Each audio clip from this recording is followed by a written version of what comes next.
네, 이어서 한 주간의 여론 동향을 살펴보는 민심은 전심 시간입니다. 리서치 앤 리서치의 배종찬 본부장님 연결되어 있습니다. 배 본부장님 안녕하십니까? 네, 배종찬 본부장입니다. 네.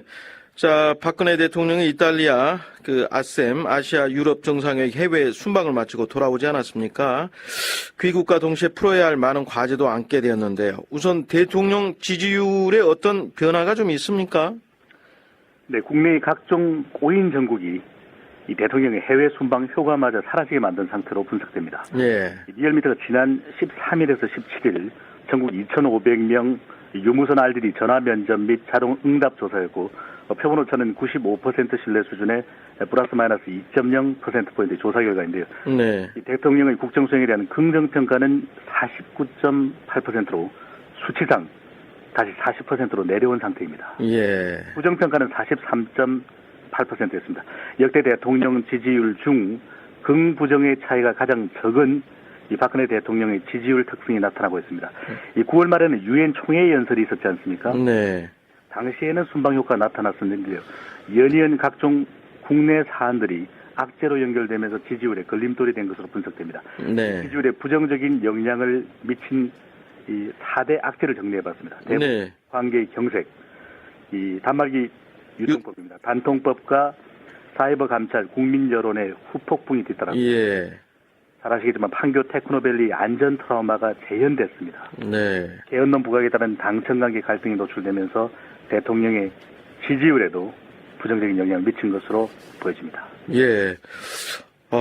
먼저 사이버 감찰 논란에 대한 국민 정서가 어떤지 좀 궁금해지는데요. 네. 이 타인의 명예에 대한 명백한 침해는 건절돼야 되겠지만 이 강범위한 표현의 자유에 대한 무리한 검열로 여론에서 느껴지고 있다는 것인데요. 이 검찰의 입장에 대해서는 대체적으로 부정적인 여론이 형성되고 있습니다. 네. 한국 리서치가 지난 17일과 18일 전국 1,000명을 대상으로 한 조사 결과인데요. 네. 이 사이버 감찰 논란과 관련해서 검찰의 감청을 엄격히 제한해야 한다는 의견이 34.6%. 네. 검찰의 감청을 전면 금지해야 한다가 26.6%로 이 사이버 감찰에 대해서 응답자 10명 중 6명가량은 매우 불편한 심기를 드러냈습니다. 네. 현재와 같이 검찰의 감청을 허용해야 한다는 것은 10명 중 2명 정도에 불과했는데요. 예. 97년부터 상당히 사이버 통신이 활발해졌습니다. 당시에 제정된 여러 법안들을 보더라도 타인에 대한 명백한 명예훼손은 스톱되어야 되지 않겠습니까? 네. 하지만 전기통신사업법 제45조가 보장하듯이 누구든지 전기통신사업자가 취급 중에 있는 통신의 비밀을 침해하거나 누설해서는 안 된다는 법률의 취지를 곱씹어 보아야 한다는 것이 대체적인 여론이었습니다. 예. 본부장님, 그리고 잊어버릴 만하면 나오는 게 개헌론 아니겠습니까? 이 국민들은 정치권에서 이 부각되고 있는 개헌론 어떻게 바라보고 있는지요? 국민들의 개헌에 대한 관심은 상당히 또 높은 그런 상태라고 할 수 있겠습니다. 예. 과거에도 높았을 거예요. 이 필요성에 대한 공감 의견도 높습니다. 하지만 늘 분석에서 말씀을 드렸지만 실제 개헌이 되기 위해서는 이 국민들에게 충분한 설명이 우선 이루어져야 됩니다. 네. 그리고 대통령 제도화에서 대통령과 관련해서 대통령을 포함한 정부와도 이 개헌론에 대해서 협력 수준을 높여야 될 필요가 있지 않겠습니까? 네. 바로 그 부분이 관건이었습니다.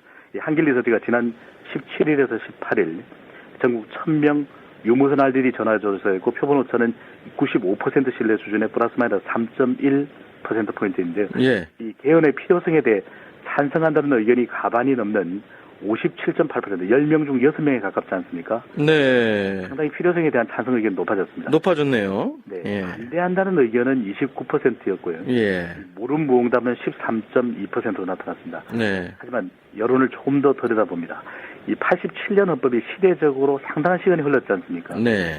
변화된 환경에 적합하게 바뀌어야 한다는 이 개헌론이 국민적 호응을 얻기 위해서는 몇 가지 조건이 필요했습니다. 첫 번째입니다. 국민들로부터 더욱 더 많은 호응을 적극적으로 받아야 한다는 것이었습니다. 예. 이번 조사 결과 개헌 필요성은 가반수가 넘었지만 적극적인 찬성은 21.9%에 그쳤습니다. 예. 21.9%에 있고 두 번째로는 적절한 개헌 시기에 대해서 불명확성이 제기돼야 됩니다. 이 개헌론이 부각됐지만 늘 이 여러 가지 논란에 휩싸이는 것이 언제 해야 되느냐 그러면 네. 그런 논란 끝에 결과적으로는 장고 끝에 악수라고 이 다음 대통령 때로 미뤄야 된다. 이런 어떤 여론의 기결로 되는 경우들이 많았거든요. 예. 이번 조사 결과입니다. 개헌 시기에 대해 16년 총선 전이라는 의견이 42%. 예. 아니다. 총선 후에 대통령 임기 후나 총선 이후에 차기 대통령 선거가 이루어지는 그 무렵이라는 네. 의견이 42.2%로 여전히 팽팽히 맞서 있는 상황입니다. 정말 팽팽하네요. 네. 마지막으로는 이 정치권의 기득권 강화라는 우려를 불식시킬 수 있어야 됩니다. 여의도발, 예. 이원 직정부제의 선호 의견이 상당히 감지되고 있지 않습니까? 예. 하지만 이번 조사 결과를 보면 4년 중임제가 35.9%로 가장 높았습니다. 예. 5년 단임제가 26.3%인데 이러한 어떤 거대 권력 분점과 국민 주권 강화가 아니라 정치권의 권력 나눠갖기 아니냐라고 예. 하는 이런 오해를 불식시킬 수 있어야만 추진 동력을 발휘할 것으로 분석됩니다. 예. 그리고 세월호 사고 발생한 지 간 6개월 지났는데 또 일어나지 말았어야 할 또 사고, 판교 테크노밸리 화암풍구 사고가 또 발생을 했습니다. 고개 숙인 대한민국의 민낯을 드러낸 거 아닌가 이런 생각도 드는데 국민들의 감정은 또 어떻습니까? 정부를, 정치권을 철석같이 믿었지만 이 하염없는 절망감이 이 계속 솟아나는 그런 어떤 국민들의 감정 상태라고 할 수 있겠는데요. 네. 안전 트라우마로 연결되는 국민 불신이 우려스러울 상황입니다. 예. 국가의 안전기강이 매우 신속하게 재확립되어야 하는 절체절명의 시기로 보여집니다. 예. 94년, 만 20년 전입니다. 바로 오늘입니다. 10월 21일 네. 성수대교 붕괴 사고의 사망자가 32명이었습니다. 이 판교 테크노밸리의 이 희생자 숫자가 절반에 달한다 그러면 이번 사고는 단순한 사고가 아닌 참사로 여겨지고 있는데요. 네. 이 판교 사고 사망자에 대한 깊은 애도와 함께 국가 안전 시스템에 대한 획기적인 인식 전환이 필요했습니다. 현대경제연구원입니다. 지난 8월 5일에서 9일 이 전국 1000명을 대상으로 실시한 전화조사 결과인데요. 우리 국민들의 안전의식 수준은 이 100점 만점에 고작 17점에 그쳤습니다. 네. 27년에 같은 조사에 30.3점에 비해서도 크게 하락한 결과를 나타냈고요. 바로 이번 사고에 대한 여러 가지를 암시하는 설문조사 문항입니다. 우리 생활 주변의 건물과 사회 기반 시설 등의 종합적 안전 수준은 10점 만점에 5.3점으로 매우 저조했습니다. 네. 이 조사의 분석에 따르면 선진국은 7.8점에 달한다고 하거든요.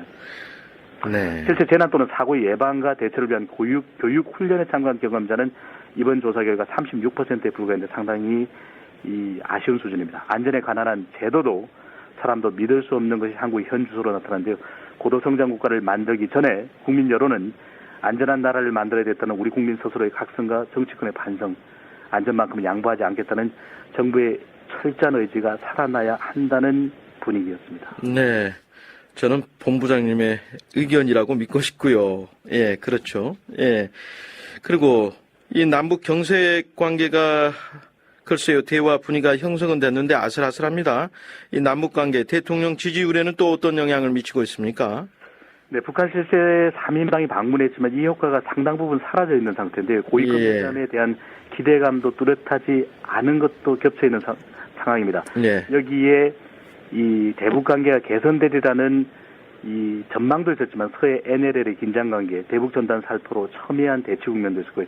휴전선 근방에서의 도발 상황 예상 등의 악재가 겹치면서 이 대북 관계에 대한 플러스 요인이 상당히 유보되어 있는 상태라고 할 수 있겠습니다. 예. 한국갤럽이 지난 14일에서 16일 전국 1021명의 조사 결과인데 대통령 긍정평가 이유 중 대북 정책은 8%로 한 주 전보다는 3%포인트 늘어나긴 했지만 이 대북 정책을 긍정평가로 드는 이유가 이 한 자릿수에 그쳤습니다. 8%였습니다. 예.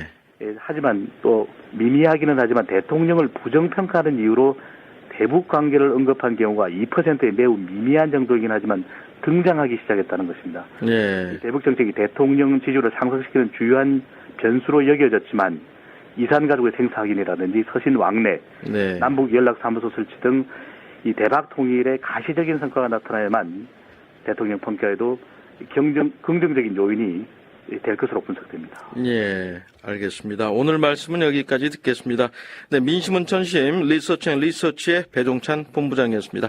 오늘 말씀 고맙습니다. 감사합니다.